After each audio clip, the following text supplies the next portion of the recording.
Down here on the field with the head coach of the Cobras, Coach Matt Richardson. Coach, last Friday night got away from you and the boys out there. What was the message in the locker room after the game, after that solid effort from your team, just coming up empty in the end? Well, at halftime I told them, I said, hey, there's 24 more minutes, and the next 24 minutes of this game will determine how you play the rest of the season. I said, if you roll over on people, you'll end up rolling over the rest of the year. If you fight, then that's the kind of team we'll have. We'll have fighters, the guys that never quit, and they never quit. So at the end of the game, I looked at them and told them I was proud of you. You never quit.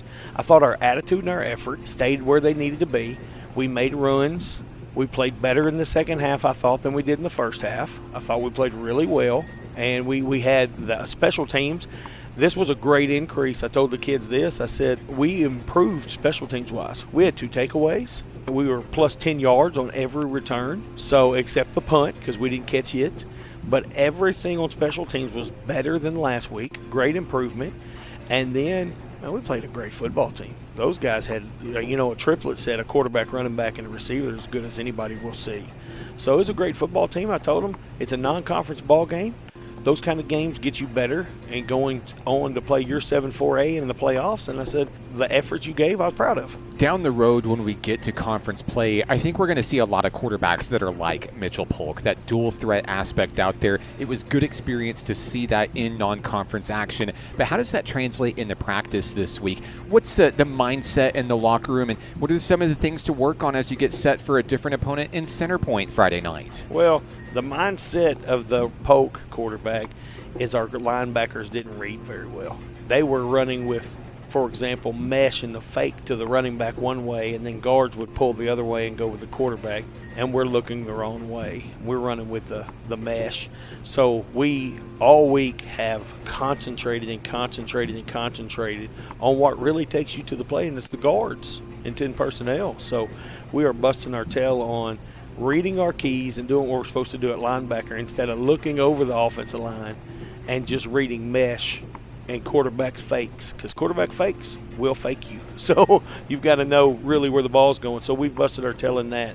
And then going into Centerpoint, they're about the same way. They're running a shotgun set, and the guards take you to the play. So that's a thing that our linebackers have worked their tails off this week so far, and we're just trying to make for sure their eyes are where they need to be. They're reading their keys, and their first steps taking them to the ball.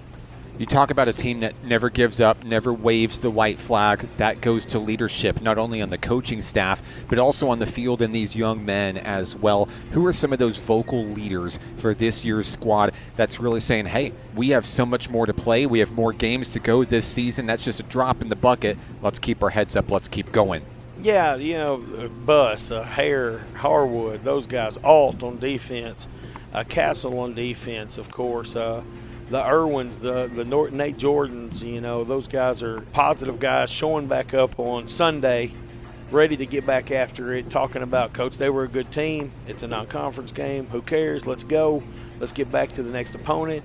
But more importantly than even getting back to the next opponent, they understand that we made mistakes. And the mistakes we made, they understand that we have to take care of us better, because if we make those same mistakes again, we're going to get the same result. It doesn't matter really who you play if we don't take care of us. So they're ready. They were ready this week to get back to practice and get better ourselves. Week by week, getting better every single game. It's a long season ahead, and we think the best is still yet to come for you and this team. Good luck Friday night. Safe travels. Go Cobras. Yes, God bless. Thank you very much, and go Cobras. Coach Matt Richardson of Fountain Lake Football. More on tonight's game coming up next. This is Fountain Lake Football on 92.9 KVRE and online at kvre.com.